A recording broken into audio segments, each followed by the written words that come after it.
নামাজের অর্থই হচ্ছে মুতাওয়াজ্জা হওয়া, মুখ ঘুরিয়ে দেওয়া, চেহারা ঘুরিয়ে দেওয়া।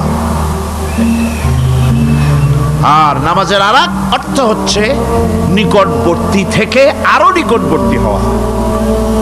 আল্লাহ রাব্বুল আলামিন বলেন, নিকটবর্তী হতে হলে ওয়াসজুদ ওয়াকতারিব, সেজদা দাও আর সেজদার মাধ্যমে আমার নিকটবর্তী হয়ে যাও।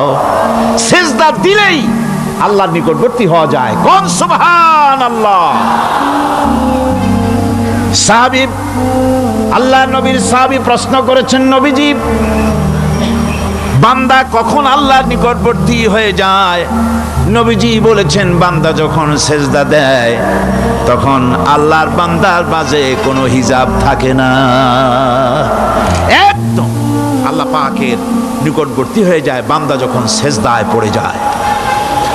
সুতরাং নামাজ হচ্ছে নিকটবর্তী হওয়া, সালাত এটা হচ্ছে নিকটবর্তী হওয়া। নামাজ ফরজ হওয়ার কারণ হচ্ছে এই যে মানুষ আল্লাহর বান্দা বা গোলাম হিসেবে সৃষ্টি হয়েছে, তাই একমুখী হয়ে এর বন্দিগি করা এটা হচ্ছে তার স্বাভাবিক একটা প্রকৃতি। আল্লাহ রাব্বুল আলামিন এই প্রকৃতির দাবি মিটাবার জন্যই নামাজের ব্যবস্থা করেছে। মানুষের ফিতরত, মানুষের নেচার, মানুষের ফিতরত হচ্ছে এই যে কারো না কারো কাছে মাথা নত করা, হাত জোড় করা, মাথা নত করা, সার্বভৌমত্বের মালিক কাউকে মনে করা। হাত জোড় করতে হলে, মাথা নত করতে হলে, সার্বভৌমত্বের মালিক হিসেবে কাউকে গ্রহণ করতে হলে আল্লাহর বিকল্প কেউ আছে নাকি? ইসলামের মূল দাওয়াতটা হলো ফিতরাত অনুযায়ী দাওয়াত দেওয়া হয়েছে, মানুষ যেন মাথা নত করে, গোলামি করে।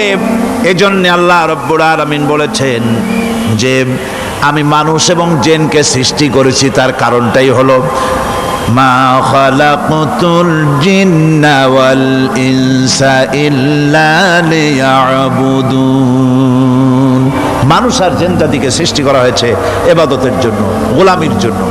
ইবাদত আর গোলামি এটাই করতে হবে, গোলামি করতে হবে, দাসত্ব করতে হবে।